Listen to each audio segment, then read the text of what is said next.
Katatapos lang ng men's basketball quarterfinal sa Paris Olympics at maraming kagulat-gulat na upset ang nangyari na di inaasahan kaya masasabi nating walang safe team ngayon sa men's basketball. Halika't samahan niyo akong alamin mga ka-Lloyd Sports Zone kung ano-anong timbang nakapasok sa semifinals at bigyan natin ng analysis. Bago natin simulan, kung hindi ka pa nakasubscribe sa ating channel, pakipindot ang subscribe button at like para lagi kang updated sa mga latest upload natin.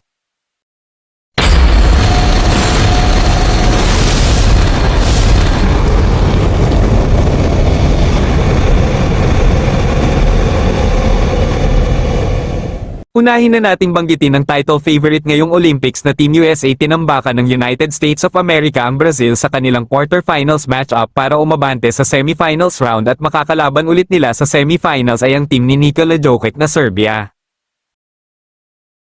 Kung titingnan natin ang lineup ng Team USA, napaka-solid talaga at walang pan-apan, kaya kung lineup on papers ang pagbabasehan ng laban ng USA at Serbia ay magiging mahirap talaga na laban to para sa Serbia dahil sa lineup at talent na mayroon ng USA. Pangungunahan ng Lakers superstar at NBA all-time leading scorer na si LeBron James ang Team USA sa semifinals round at alam naman natin kung gaano kagihil manalo si LeBron at Team USA. Punta naman tayo sa makakalaban ng Team USA na Serbia. Masasabi nating isa sa mga gumawa ng upset ngayong Paris Olympics ay ang Serbia na pinangungunahan ni Nikola Jokic. Pinatumban ng Nikola Jokic-led Serbia ang favorite sa laban nila na Australia Boomers sa isang comeback win. Tinambakan ng Boomers ang Nikola Jokic squad na Serbia sa first half ng laro nang umabot ng 30 points, pero hinabol ito ni Nikola Jokic at ng team ng Serbia para makaabante sa semifinals round at makalaban ng powerhouse na Team USA. Si Nikola Jokic ay gumawa ng 21 points, 14 rebounds at 8 assists sa comeback win nila kontra sa Australia Boomers. Bago tayo magpatuloy, pakipindot muna ang subscribe button. Malapit na tayo sa 5,000 subscribers mga ka-Lloyd Sports Zone.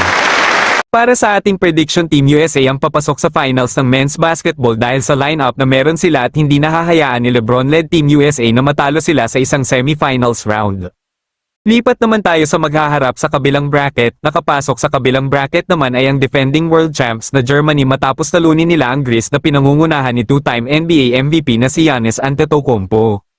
Pinangunahan ng Orlando Magic Racing star na si Franz Wagner ang opensa ng Germany sa quarter-finals round para patoban ng Greece. Si Wagner ay gumawa ng 18 points, 3 rebounds at 2 assists.